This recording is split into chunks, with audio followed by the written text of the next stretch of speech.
listeners, Kathy Lawless, Life Story Curator. I'm all about capturing and curating career and life stories as a meaningful way to celebrate a milestone moment like a big O birthday, anniversary, retirement, or graduation.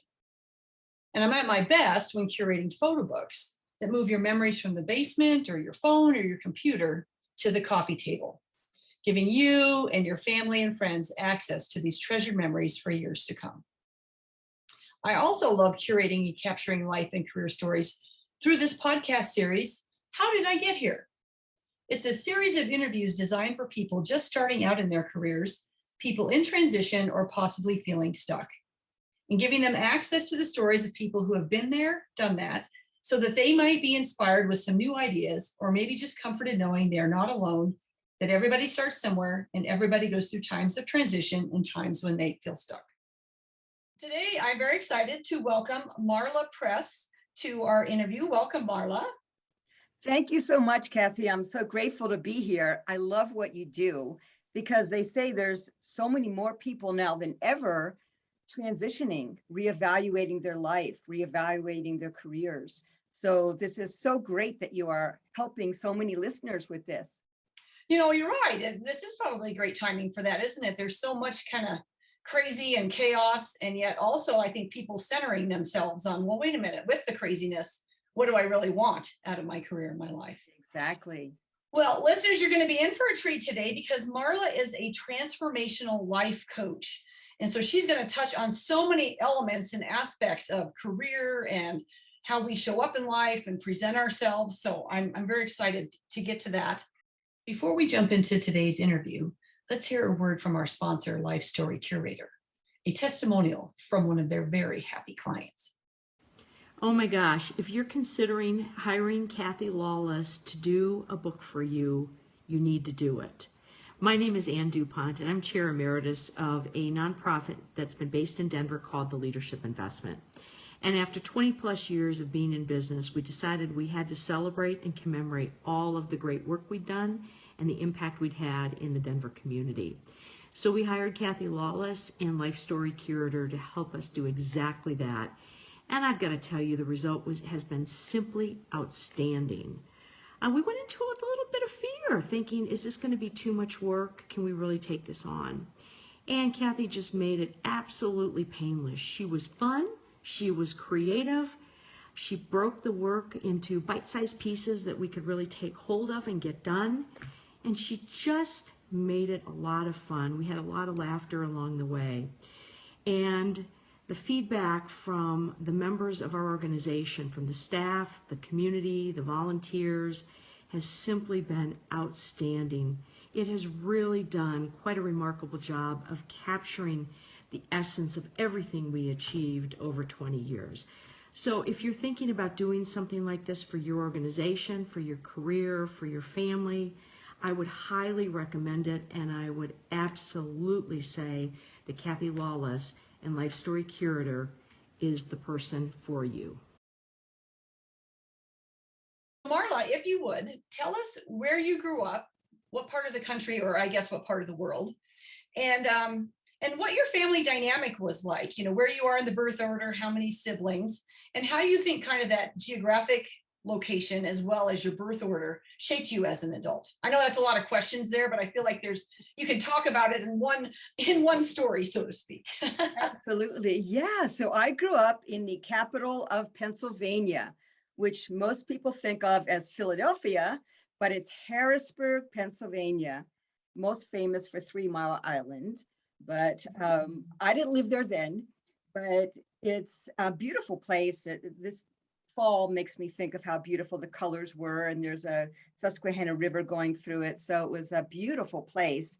And I lived on the outskirts of town.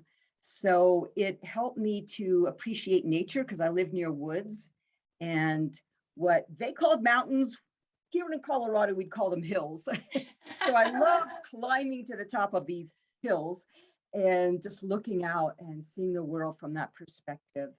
And the other thing that really shaped me about living near Harrisburg is it was only three and a half hours from New York City. And my family took me there several times, and I was in awe. Just love the big city. and the smells and the roasted chestnuts, seriously, on the street food, the tall buildings. And my favorite part was Broadway shows. So I became very interested in theater and did do a lot of theater growing up and just loved it. It was so exciting. Yeah. It's interesting. You mentioned New York City. As a young person, I knew there was a New York City, but I never really understood the magnitude of it. I grew up in rural Colorado, Elizabeth, Colorado. And then it wasn't until I went that I really got the magnitude. I can't imagine as a young child or, youngster going there at that age, it would have such an impact, right? That you get to see it and just the size of it and the scale. And like you said, the memories of the fragrances and the different times there, it would be quite impactful from that It perspective. did. So, And both my parents were very into theater. So there was just this appreciation that was given to me as a gift, and musical theater in particular, and just love the excitement of that. And my parents got divorced when I was 3. So I was pretty young. And then my mom remarried when I was 5. So I grew up with one sister. And then when my mom remarried, I automatically got another stepsister and 2 stepbrothers who were a lot older than me. And then my dad remarried when I was 9 and had 2 kids. So I have 2 half brothers that are 10, 11, and 13 years younger than me. So it's all over the board. And that probably helped me to just be really adaptive and interested in family dynamics. And my other love besides theater and dance was psychology. oh, that would make sense when you look at the dynamic of, parents splitting, then they have new relationships. You have all these new people in your lives. And then, yeah, how do you deal with all these people, right? And how do you find your way? Wow, interesting. I've had others that talk about that blended family and how maybe they went from oldest to youngest because of the blended, or oldest to middle. And, it really changes the dynamic of who they are, as well as then maybe the whole transfer of time with one family, time with the other, moving about. I mean, that there's a lot of adapting, I guess, that would have to go with that. Yes, absolutely. All right. So what, besides going to New York City and probably musicals, what other things did you do as a young person? Did you then start like singing, dancing, or was it sports? Definitely not sports.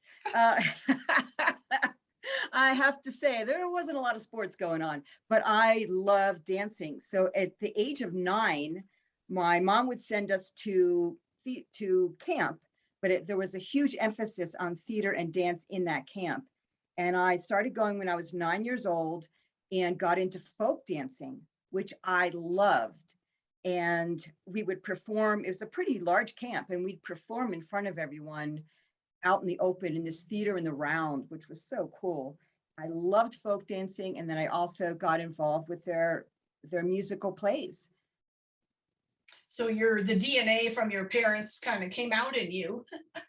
They not only took you to those Broadway shows, but then you're like, "Ooh, this is what I want to do." I loved it. Yes, for a while there, I thought I wanted to be a choreographer, but that was short-lived.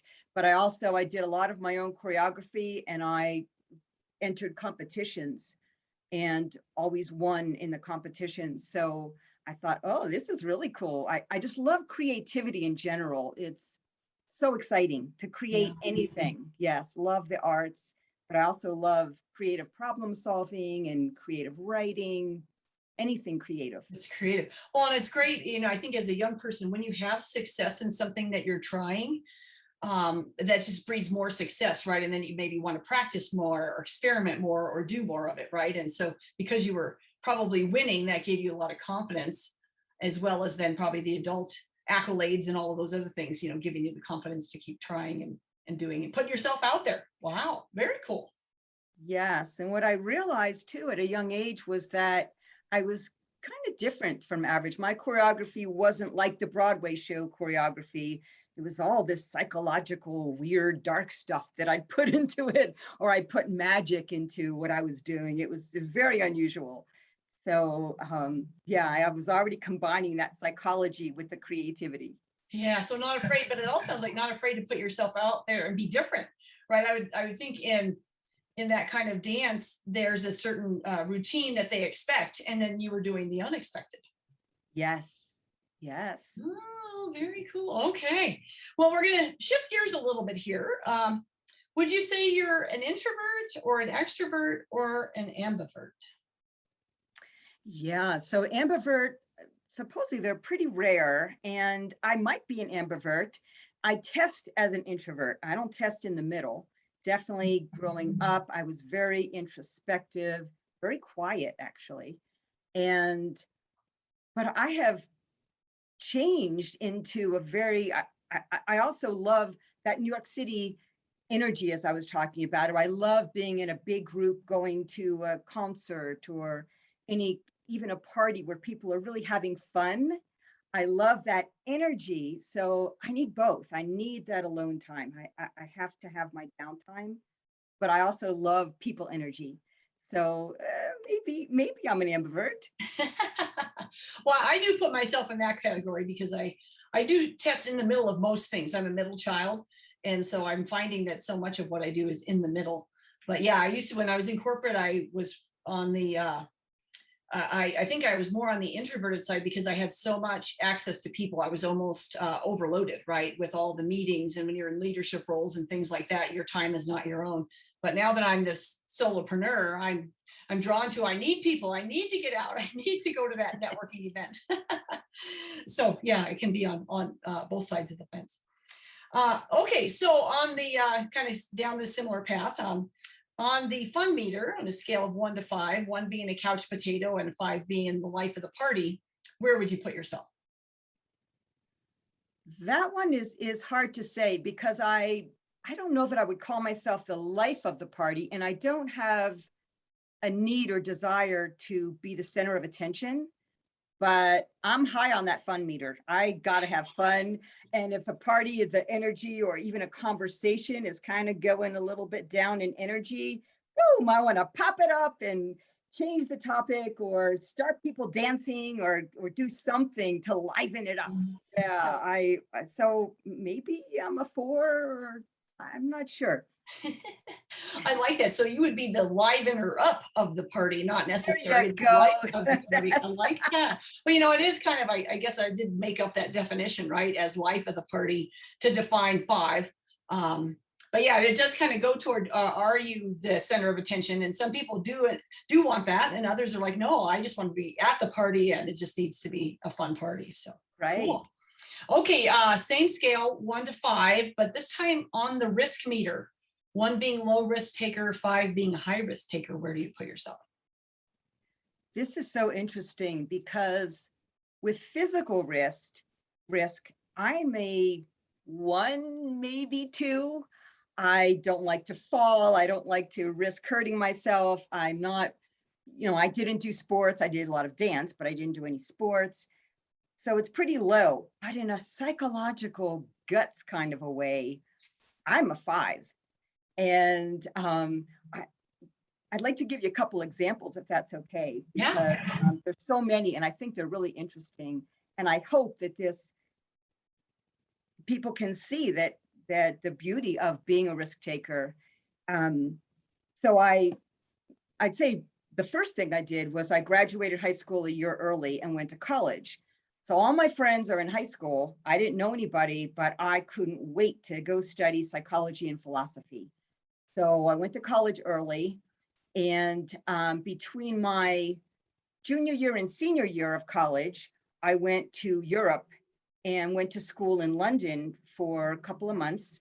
I studied cross-cultural abnormal child psychology. So that was Wow, that's really heavy for a 17-year-old. I love that title.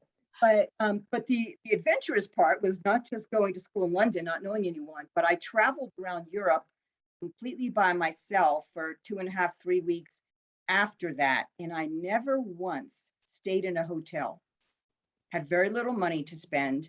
And I slept on a train every night and went to a different country every day. So that, looking back, I'd say that was pretty risky. And then I also, when I got to Spain, because I spoke Spanish fairly well at the time, I stayed there for a full week and I slept on the beach. with just my big backpack, no tent, no nothing, just slept on the beach every night. And I think that was pretty risky. Absolutely. I'm going to bump your rating from a 5 to a 10 on the 5-point scale. Oh, wait, but I'm going to up that. So then my first job out of college, which nobody would ever think I would ever do this. My first job out of college, I got a degree in psychology, and I went to CU and said, what jobs are available for someone in psychology, because there weren't many. And they said, well, there's a federal prison that's looking for someone to help the prison psychologist. I said, okay, that sounds really interesting. Went and applied for the job. They offered me the job. And then they said, by the way, it's not going to be helping the psychologist. We need a correctional officer. Would you be willing to do that? And I said, sure. Well, this is an all-male adult federal prison, and it was very risky. I won't go into the details of what I did, but wow, looking back, I probably wouldn't even do it now. Very, very risky. Okay, well, Marla, I've got a couple questions on all of that. That's fascinating. One is, well, it sounds like that's a very nasty bait and switch they did on you. Yeah, we'll hire you to do what you think you want to do. And then when you get here, oh, by the way, the job's not that at all. They knew that if they said what it was in the first place, they'd get a lot fewer applicants. Yeah. So, Yeah. And then the other thing though is, how did your parents, what were they doing at this time that you're, such a young person, you're traveling abroad, you're sleeping on beaches and trains. Do they know this? I mean, I'm guessing this is at a time when there wasn't cell phones even. And so how did you even check in with them? I didn't. Yeah, I didn't really check in with them. No, they were, I mean, that is one thing about my family is they not only weren't helicopter parents, but they were maybe the opposite. So I wasn't real close to my family at that time. I am very close to them now. And part of that is because I changed it around in my 20s, but I wasn't real close to them. So yeah, I think they were like, whatever, okay, there she goes again. There she goes, she's out there, she's out of the nest. That's Marla, let her go. She knows what she's doing. I don't know, but I really didn't keep in touch with anybody. I was just on my own, very independent. Well, yeah, I guess if you have that independent streak too, as a parent might be like, well, we've just got to let her go. I mean, she's going to graduate early. How can we say this is a bad thing, right? She's just learning and growing and making her way in the world. Wow. Awesome. Yeah, moved across the country, moved to Colorado from Pennsylvania, didn't know anybody. So, yeah. Yeah, seeing a lot of risk indicators there. Okay, well, tell us about what it's like to be a transformational life coach. And you've already hinted a little bit about how you got here, but then we'll get into the real, how did I get here part of the interview? Yeah, this is so rewarding. I love my work. And I help people, some people truly transform their lives, and other people it's just a little tweaking. They just, maybe their career is going great, but they just need a little help with their relationships, or maybe it's their personal health, or other people, maybe their relationships are going well, but they just aren't fulfilled with their work. And so I love helping people because I'm thinking of Woody Allen. I always think of this. In one of his movies, he would say, yeah, I'm on my 20th year in my psychotherapy, something like that. And I just always find that so funny because there's some people that are in therapy for years and really don't change. And what I do with my life coaching is so transformational so quickly that it's just very, very rewarding. I help people see their blind spots. So some people think, oh, I already know what I have to do, or I already know what's going on. But sometimes we just don't know what we don't know. Mm-hmm. And so helping people see their blind spots, I'm very good at noticing patterns and helping people with blind spots. So that's very helpful. And it doesn't take that long because I do experiential exercises. It's not a lot of talking.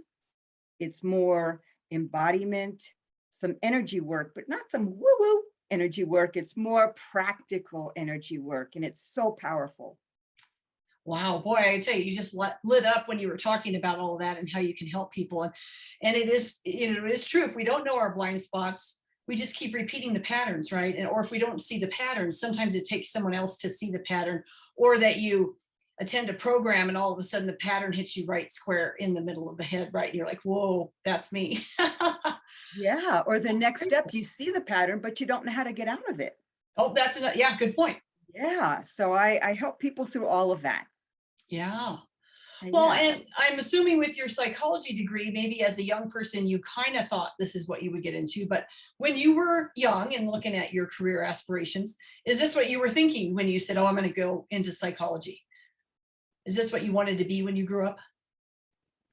Yes and no. So I wanted to be so many things. That's part of my thing. Perhaps a weakness, perhaps not, is that I see so many possibilities. It's hard for me to narrow it down.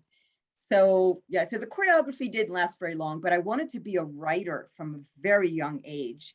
And I mentioned Woody Allen. As much as I don't agree with him as a human being and a person, he was a genius when it came to comedy. And what I loved about his comedy, it was laugh out loud comedy, but it was also, he talked about love and death and religion and relationships and such meaningful topics in such an amusing way that when I was 12, I remember this as if it were yesterday. I saw his first ever movie that came out, and I was just walking around on a cloud saying, I'm going to be the next Woody Allen.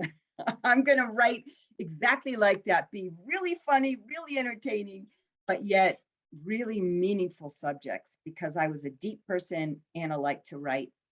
And so that was one thing I thought, and I would wake up in the middle of the night writing poetry and writing things. I was a writer. I got a lot of accolades from teachers about my writing and how meaningful and deep it was for my age. So that was always on the table. And then the psychology piece was interesting because I'm unusually intuitive, and I had some unique experiences even as a young person. So when I was 15, I, for some reason, just picked up a tarot deck. I don't even know why I was attracted to it. And I started doing readings for people. And they said, wow, how can you, these weren't my close friends. These were just acquaintances, people I met. And they said, wow, how could you know that about my life? And that is so meaningful what you're saying. And this is me at 15. And I don't do any of that now, so it's not part of what I do. But it gave me an idea that, oh, I think I have some sort of connection with people that's unusual. Then at, I don't know, 16, 17, I was in a dance company and I was in dance class, and I had a true out of body experience where I'm on the ceiling looking down on myself, consciously, totally out of my body, just seeing myself. And that kind of gives me creeps almost now, but it certainly did at the time. And I thought, well, I don't know anybody else doing that. And I've had visions of fire before it happened, where I didn't just see it in my mind's, excuse me, in my mind's eye, but I actually experienced fire all around me as if it was really happening. And then it went away, and then a fire started not too far from where I was. So I've had these unusual intuitive experiences. And then lastly, this one really gives me creeps too. Before 9/11, for 2 nights in a row, I had really, really violent dreams. And I'm not one to have violent dreams at all. And for 2 nights, there was just lots of people dying and actual murders. And that's never since then, not before then, did that happen to me. And the 2 nights before 9/11, and then 9/11 happened. And so I can't explain that. But the message it tells me is that we all have this inner knowing, and some people are more tapped into it than others, but it's there. And how can we tap into that? Because it's really powerful. And I use my intuition in a good way to help people. I don't say I can read your mind right now, Kathy, but I say, can you read my mind? Yeah. No, not really, although I might know what you're thinking. But yeah, I try to just really tap into that intuition, and it's been very helpful for me. Wow. Wow. Well, and as a young person, to get that knowing or to have those experiences happen and to pay attention to them, not be afraid of them and to kind of step into them, maybe it sounds like that's what you were doing is you were acknowledging them and letting them happen and then maybe seeing where they were going to take you. So that's kind of fascinating. So how did you get the courage to kind of go? I mean, you mentioned you were just independent to do this, another country, live on the beach, or, I mean, do you know where you kind of got that confidence, or just was that part of this intuition, you think?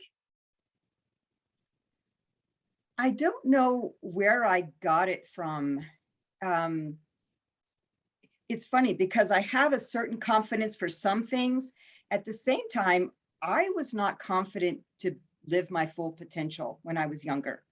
And I'm sure a lot of people can resonate with that. I should have done so much more when I was younger, and I resisted it. So for example, I got my degree in psychology, but it was just a bachelor's degree. And then I went back and I took some graduate level courses, but I never went and got my PhD. And I just didn't have the confidence to do that at the time. And other things, maybe a confidence issue, maybe not, but so I decided to become a dental hygienist, thinking, oh, I can do that for a while and that'll be easy. So I applied to dental hygiene school, and they actually called me at my home and said, Marla, you not only scored better on the aptitude test than all the dental hygienists, but you scored better on your aptitude test than any of the dental applicants we have. Please apply to our dental school. And I thought, no, I don't think so. I'll just apply to dental hygiene school. So was that a confidence issue, or I didn't really want to be a dentist? Hard to say, but I do know that I could have done a lot more when I was younger. And looking back, I know that now. But sometimes when we're younger, we don't have all the confidence to live our full potential. And that's one thing I help people with is, hey, don't wait, live your potential now. Yeah. Yeah. It's funny. I saw this quote. You just reminded me of this quote of it said, don't look for your, basically it was potential or passion or purpose, create it. And I don't think as I know as a young person, I kept looking for, well, what is that thing that is my gift versus what do I want to do that is my gift? You know what I mean? There's a difference, right? And how do you create it and put yourself out there and step into something versus if you're looking for something or searching for something. So I don't know if that resonates. It sounds like you were an independent spirit and you're like, with this school thing, I'm done with it.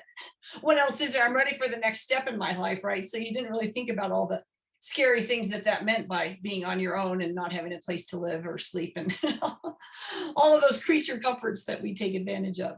So yeah, I wasn't, like I said, adventurous psychologically, just not physically. Yeah. Except for being on the train. That sounds like a physical risk. So your first job was the corrections officer. How long there? And I'm guessing you learned a bunch about psychology, but also about safety, your own physical safety and how to defend yourself. I mean, they had to put you through training, I would think, right? There wasn't enough training, I have to say. I mean, it's not the best system. Our judicial system is not the best system, and our prison system needs a lot of work. It taught me a lot, absolutely. So I was there for a year, and they considered me an intern. And then after the year, I could have chosen to work permanently, but decided against it. But well, I applaud that you stuck it out for a year. I mean, I don't know that a lot of people that would, right? They'd be like, I'm out of here. This is not what I signed up for. Yeah, it was risky. I mean, there were riots, there were escapes, there were guards that were beaten up. Fortunately, I wasn't. There were some men that, tried to take advantage of me. When you're in that situation, you don't have a gun or a weapon because they would use it against you. So I was alone at times with 120 men that were criminals. Yeah, I was gonna say, not your most upstanding citizens. Yeah. So, but at times, so I did many jobs in the prison, but one of them that was the most interesting was during the day when they'd go out in the yard for exercise, and I just chit-chatted with them. And to hear their stories was really fascinating, because how they rationalized, some of them rationalized the crime they committed. And, they told me about their upbringing and what it was like to live on the streets, or what it was like to live in a place where there was so much crime on the street corner. And it was fascinating to hear their stories and where they were coming from psychologically and how they were dealing with their life. So that part was interesting. And it was also interesting to hear how some of the other guards treated the inmates like animals. They didn't treat them well. And so that was eye-opening for me as a 22-year-old to see how, our prison, I wish I would have helped the psychologist more, because the psychologist really was there more to work on parole issues and evaluations than to help the inmates. And people need help. Mhm. Yeah. Yeah. Yeah. So So I was disillusioned after that. And that's when I decided I need to do something totally different. And that's when I applied to dental hygiene school. and what drew you to that? Did you have a family member, or just? Yes. So my stepfather, who I grew up with since I was 5, was a dentist, and my Oh, mother was his hygienist. And I worked in their office in high school. So I knew the dental field really well. And they worked 6 days a week. They were very into their profession. And so I knew a lot about dentistry. So never thought I wanted to be a dental hygienist, but I do love the medical field. I love nutrition. I love health. I love preventative health, which is what dental hygiene is. And I love talking to people and picking their brains. And so that's been wonderful. And the other thing that's been really wonderful about being a hygienist that I've been very blessed with is being able to work part-time. So I know a lot of people, they don't know when to quit their day job. I've been so blessed that most hygienists work 4 days a week. They don't work 5 anyway, because physically it's very demanding. But I worked 4 days for many years. And then when my kids were teenagers, I cut back to 4 days to 3 days a week. And then I started writing books and doing a lot more of the things I love. So it's been such a great balance, because writing books was solitary, right? And being with patients and my wonderful coworkers has been just such a blessing. well, it's kind of back to that ambivert that we were talking about. So you kind of you have a steady income, which gives you a lot of flexibility and freedoms in a lot of other ways, right? And you've Yes. got that income, but then also you're with people in that way, doing something that you're very proficient at, and then you can do that whole creative side that you love and cherish. So, oh yeah, I get that. So it's one side, really gives you a lot of balance on both sides of that. Yeah. At the same time, even though I was blessed and yes, I cut back, it wasn't an easy decision for me.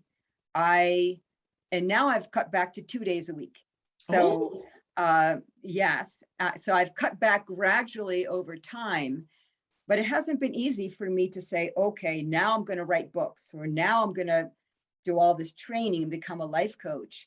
And so I hope that other people can relate to this, that sometimes it's real hard to make change and it takes some real impetus.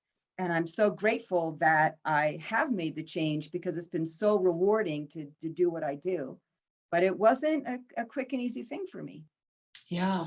Yeah. There's, I remember when I was in corporate, you reach a point, I'd been there 15 years and I kept thinking, well, what's next? What do I want to do? And the beauty I had in the corporation I was in is I actually every 2 to 3 years pretty much got a different job. Sometimes it was a promotion, sometimes it was lateral, sometimes it was different product. But you can, that starting over something new is really good for the brain. But you also get to the point where I've been here 15 years. What else? And then you don't leave until maybe there's an event. And in my case, that was, a layoff, which I had, successfully navigated out of that for many years, because there was a lot of layoffs that didn't ever affect me, but then one finally did.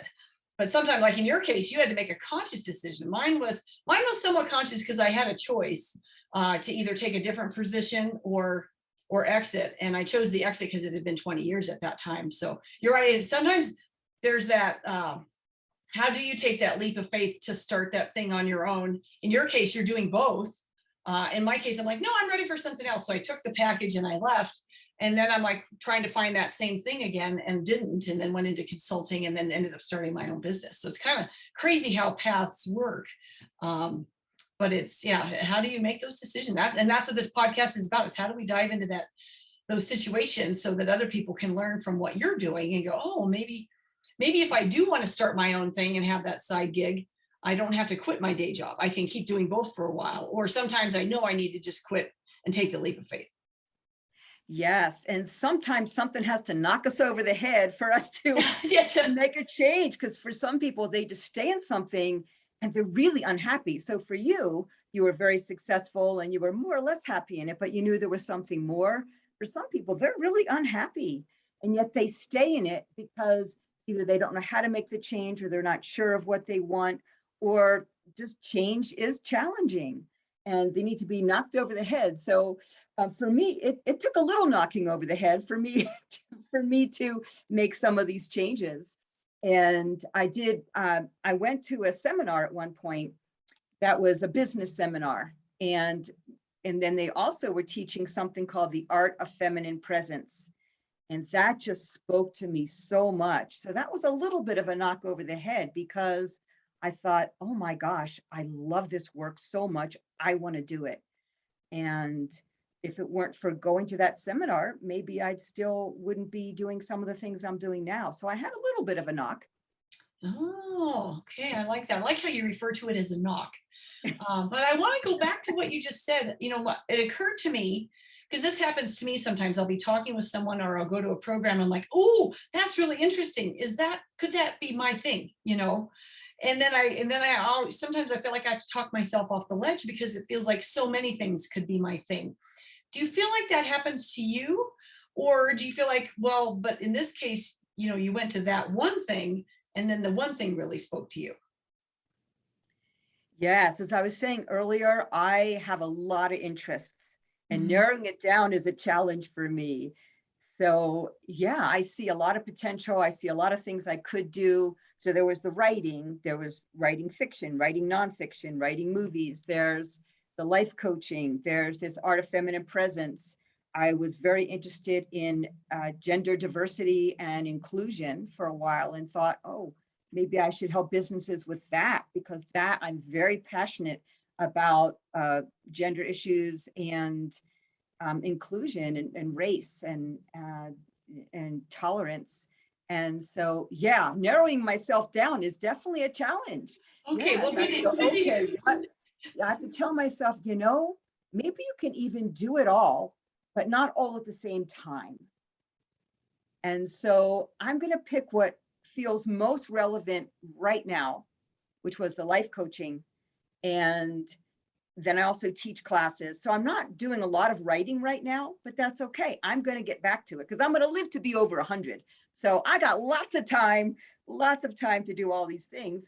And writing, I could do that in my 70s and 80s and 90s and so on. My dad's going to be 98 next month. So I just know I'm going to live to be over 100. Ah, Yeah, Yes. it's pretty awesome. And my mom's 92, but 98, that's getting up there. That's So, and he's very vibrant too. So that's why I think, and he worked into his 80s. So I thought, well, I can do that. So there's time. And sometimes that takes the pressure off, because we can get stuck in, oh gosh, I don't know what to choose, and choose nothing. Or we can say, all right, I'll do this now. And, nothing has to be permanent. I think that's an important thought to consider, is it doesn't have to be permanent, but do something. Don't stay in your rut if you're not happy.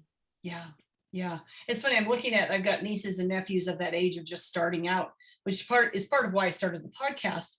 But then I get talking to other friends and their kids just starting out. And I think of that notion. I'm like, oh, they just have so many opportunities and they could just try this and try that and try. And I'm thinking, well, why can't I apply that to myself though?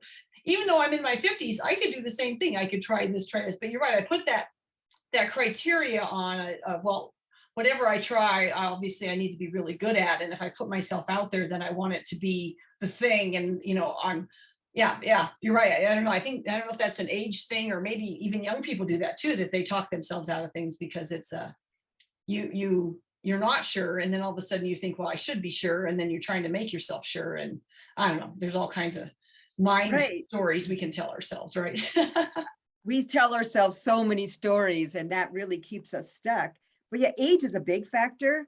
But yes, even younger people, they're afraid of making a mistake, or they're afraid of not choosing the right thing, whether it's a relationship or a job, and then they get really stuck. So yeah, just be open to opportunities and they will come. Yeah. Open to opportunities and aware of what's going on. Yeah, I totally get it. Totally get it.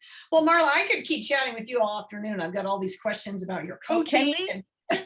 But we probably do need to start wrapping up, because I So do much like fun. to keep these interviews about 45 or 50 minutes. So we'll move into the last wrap-up questions, which could go long because I always love to hear what you have to say.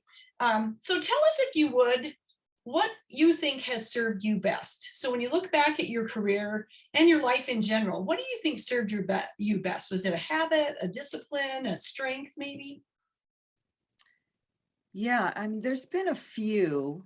So I have a really good work ethic and really good focus. So if I choose to do something, I know I'm going to put 110% of my effort into it.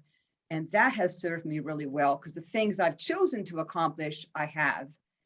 And also, some people have given me a hard time saying, "Oh, you're so Pollyanna," but I see the positive. I focus on the positive, and I see opportunities. I see the good in people. And that has really served me well, because I think of potential for myself and for others. And we can get stuck if we think, oh, I don't know if it can be better. I don't see another way. And the last thing I'll say is just being creative in problem solving. So thinking outside the box and thinking, well, it doesn't have to be that if I do this, that's going to happen. Maybe I can do this and something else will happen I'm not even thinking of in the moment, and be open to that and creative problem solving. So all of those has really helped a lot. Wow, yeah. Those are three great things. I love that you said when you put your mind to something. So it's kind of like when you do narrow and focus, right? Then it's 110% and you can accomplish so much. So Yes. yeah, love that. Well, thank you for sharing all three of those. I'll have to make sure I get those captured in your abstract when I write up your little blurb. All right. Well, so then last question. When any words of wisdom that were impactful for you? So this could be something that maybe if you were stuck or in transition that someone said to you, maybe a quote that you found, or maybe these are words of wisdom you say to you or you say to others. Maybe words of wisdom that come to mind. Yes, there's so many. And so a couple things. One is just, I wish someone would have said to me, think bigger. Because when I was younger, I didn't always think as big as I could have.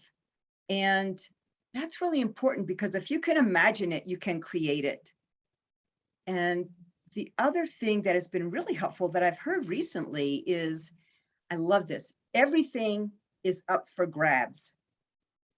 And what that kind of means is, well, you can have anything you want. But if we tell ourselves, or if you hear someone else tell you, you can have anything you want, our critical mind comes in and says, I don't think I can, or I don't know enough, or not right now, or I'm not good enough, all those critical mind things. Mm-hmm. But if we say it, everything's up for grabs, it takes the critical mind out of it, because it's a different way of looking at the same thing. And we think, we can almost picture things juggling up in the air. Oh, there's that kind of relationship I could have, and there's that kind of job I could have, and there's better health, and there's other ways of doing things, and I can choose anything I want. It's all up for grabs right now. And I just love that sentiment. So I think it's really important that we really, are open and receptive.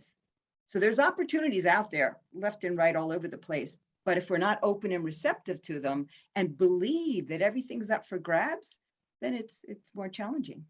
Yeah, we get so stuck with our self-limiting beliefs, don't we? I totally get it. It's like one of those, I think of an idea, something's up for grabs, and you get excited, and then you start well, how would I go about it? And then next thing you know, you're back down to where you were, and no longer in that mode of thinking big or everything's up for grabs, right? Then you're just kind of back where you were, where you started and where you were stuck again. So yes.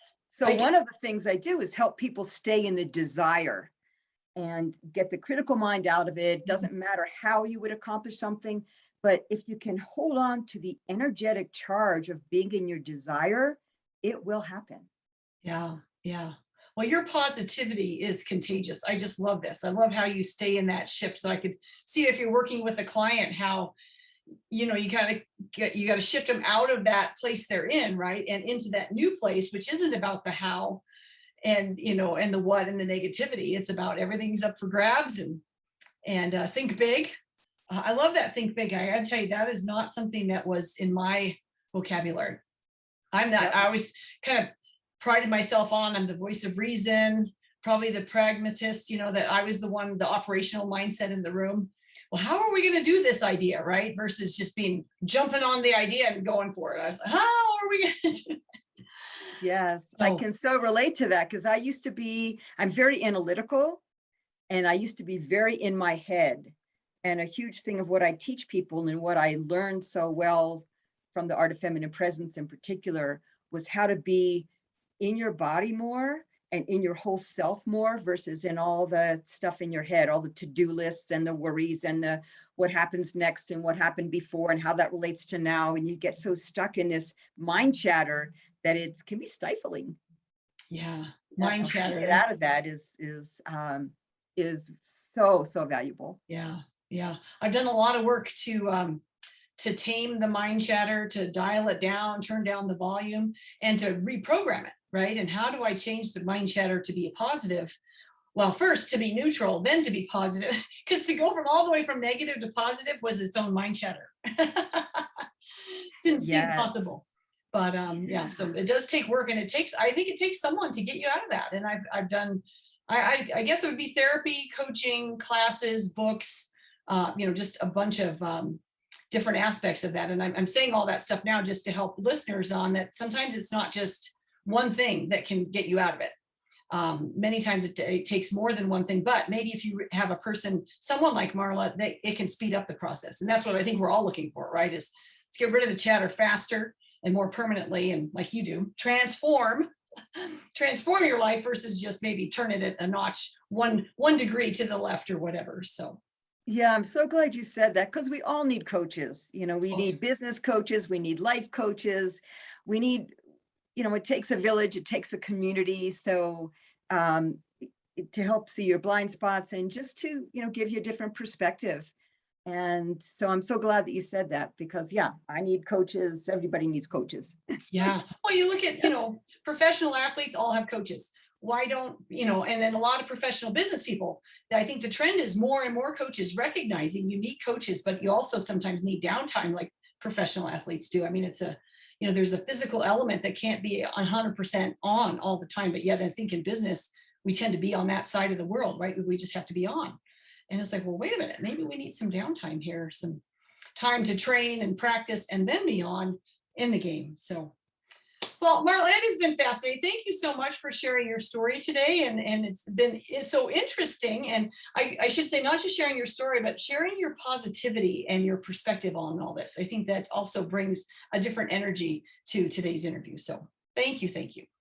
Oh, it was my pleasure. And thank you so much for this opportunity to reach more people and to share my message and my story. So, we all have our own story. And that's another thing I appreciate that you do is getting people's life stories out there. Because even though all of our stories are unique, we all share certain elements with somebody else.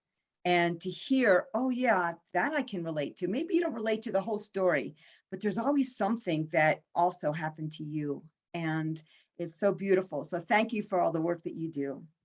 Well, thank you. I do appreciate that. I found that when I was coming up in my career, I always had these assumptions I had made about people, about how they got to where they were. And then you meet them and you find out, well, they've gone through the similar path as me, or, you find out we all went through certain challenges, and you just don't know that when you look from the outside. So that's part of why I do this. So thank you for appreciating that. And I think people, as we do age and we get more wisdom on things, we recognize that everybody's going through that stuff, and everybody's doing the best they can with what they know at the time. So Yes. so how can we continue doing the best that we can? So, well, on that note, Marla, we'll go ahead and wrap up. So listeners, if you enjoyed today's interview, please subscribe below and you'll be alerted to other interviews as they are published. And I'll also be posting this interview as well as Marla's social media information on my website, lifestorycurator.com. So if you have any questions for me or for Marla, you can find us on lifestorycurator.com. And then I'll also be pushing it out to Facebook and LinkedIn so folks can find us. So on that note, I guess I'll just say, stay safe, stay well, and let's keep sharing the stories. Have a great day.